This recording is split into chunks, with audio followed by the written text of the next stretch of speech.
भांडी संचाची विक्री करीत असल्याची संघर्ष समितीची तक्रार। सहाय्यक कामगार आयुक्त व लाचलुचपत प्रतिबंधक विभागाकडे दिले निवेदन। महाराष्ट्र शासन व बांधकाम कामगार कल्याणकारी मंडळाच्या वतीने बांधकाम इमारत कामगारांना गृह उपयोगी भांडी संच मोफत देण्याची योजना आहे, परंतु सोलापुरातील ठेकेदारांचे प्रतिनिधी कामगारांकडून 1000 ते 1500 रुपये घेऊन भांडी विक्री करीत असल्याचे तक्रारी निवेदन सरकारी कामगार अधिकारी सोलापूर व लाचलुचपत प्रतिबंधक विभागीय आयुक्तांकडे दिले आहे, अशी माहिती संघर्ष समितीचे अध्यक्ष विष्णू कारंपुरी महाराज यांनी प्रसिद्धी पत्रकाद्वारे दिली आहे। सोलापुरातील मुळेगाव तांडा येथे सोलापूर विभागाचे भांडे वाटप ठेकेदार सूरज बोरामणीकर व अक्कलकोट विभागाचे प्रकाश घोडके हे शासकीय नियमानुसार बांधकाम कामगारांना मोफत भांडी वाटप योजना असतानाही गरीब कामगारांकडून 1000 ते 1500 रुपये घेऊन भांडी संच विक्री करत आहेत, अशा तक्रारीचे निवेदन सरकारी कामगार अधिकारी श्री सूर्यकांत डोबरियाल यांना देण्यात आले आहे। सदर निवेदनात गृहउपयोगी वस्तूसंच वाटप करणाऱ्या ठिकाणी खुलेआम 1000 ते 1500 रुपये घेऊन बांधकाम कामगारांना भांडी विक्री करत असल्याचे निदर्शनास येत असून असे दलाल व एजंट यांना माननीय महोदय कामगार मंत्री, महाराष्ट्र राज्य इमारत व इतर बांधकाम कामगार मंडळाचे सचिव श्री विवेक कुंभार साहेब यांना निवेदन देण्यात आले।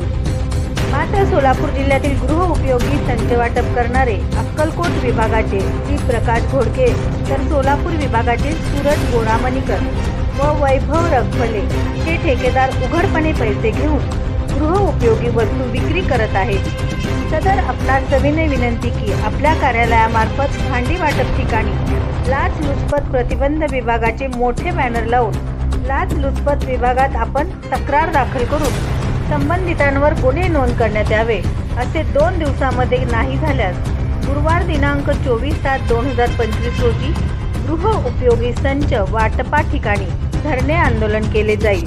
व या होणाऱ्या परिणामास आपण स्वतः जबाबदार राहतात, असे नमूद करण्यात आले आहे। त्याचबरोबर संघर्ष समितीच्या वतीने लाचलुचपत प्रतिबंधक विभागाचे उपायुक्त श्री प्रशांत चौगुले यांनाही या संदर्भी योग्य ती कायदेशीर कारवाई करण्याचे निवेदन देण्यात आले। विष्णू कारंपुरी महाराज यांच्या नेतृत्वाखाली निवेदन देणाऱ्या शिष्टमंडळात अंगद जाधव, सोहेल शेख, गणेश बोलू, वैशाली बनसोडे, रेखाडी यांच्यासह समितीचे पदाधिकारी उपस्थित होते। तर्फे आज सोलापूर जिल्ह्याचे सहाय्यक कामगार आयुक्त श्री गायकवाड साहेब यांना निवेदन देण्यासंदर्भात आम्ही आलो असता गायकवाड साहेब हे जागेवर नसल्याने त्यांचे सहाय्यक त्यांचे सहकारी त्यांना आम्ही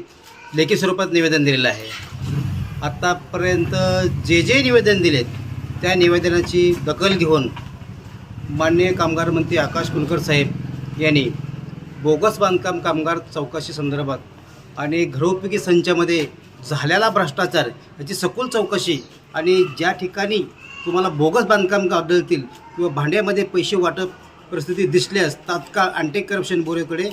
नंबर देऊन संबंधितावर गुन्हे दाखल करण्यासंदर्भात मार्गदर्शन केलेलं आहे। मात्र ह्या सहाय्यक कामगार आयुक्तालयामध्ये आणखीनसुद्धा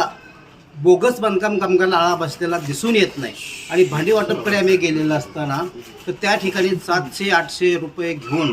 भांडी वाटप विक्री खुलेआम शासकीय वस्तूची विक्री हे मूल्य करता येत नाही, मात्र त्या ठिकाणी खुलेआम विक्री करलेली आमच्या निदर्शनास आली आहे। त्यामुळं दिनांक 24/7/2025 रोजी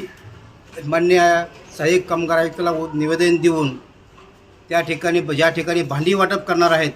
त्या ठिकाणी निदर्शने आंदोलन आमची महाराष्ट्र राज्य कृती समिती संघर्ष हक्क न्याय समितीतर्फे आंदोलन करण्यात येईल आणि ह्यामध्ये ज्या खऱ्या कामगार आहेत सोलापूर जिल्ह्यातली या खऱ्या कामगारांनी आपल्याला न्याय मिळण्यासाठी मोठ्या संख्येने आमच्या संघर्ष कृती समितीमध्ये सामील होण्याचं आव्हान मी सोलापूर जिल्ह्यातून उपाध्यक्ष अंगद जाधव,